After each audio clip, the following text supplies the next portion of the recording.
this problem, we're going to, again, verify a trigonometric identity. We want to show that tangent of theta minus cotangent of theta divided by tangent of theta plus cotangent of theta is equal to 1 minus 2 cosine squared theta. We can start with either side. We're again going to just start with the left-hand side. Here we'll have the tangent of theta minus cotangent theta divided by tangent theta plus cotangent theta. We're going to rewrite each of these tangents and cotangents in terms of sines and cosines. So we're going to have sine of theta over cosine theta, minus cosine theta over sine theta, all divided by sine theta over cosine theta, plus cosine theta over sine theta. And we've got two fractions in the numerator and two fractions in the denominator. We'd like to get a common denominator so that we can combine these fractions, and get a common denominator so we can combine these fractions. Our common denominator is going to be the product of the denominators, cosine and sine.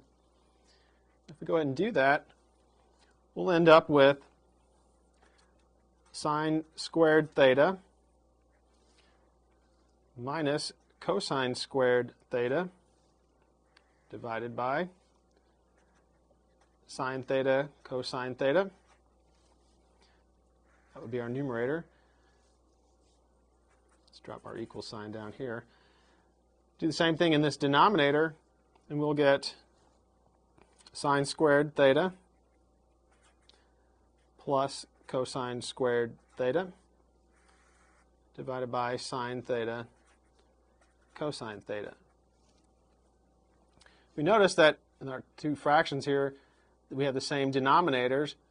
So if we were to invert our fraction in this denominator, multiply it times our numerator, those would cancel.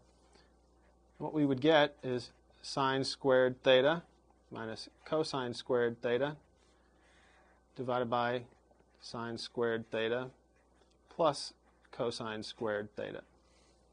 So those denominators will cancel. Sine squared theta minus cosine squared theta is going to be negative cosine of 2 theta, so a double angle formula. And sine squared theta plus cosine squared theta is 1. This is equal to negative 2 cosine squared theta minus 1.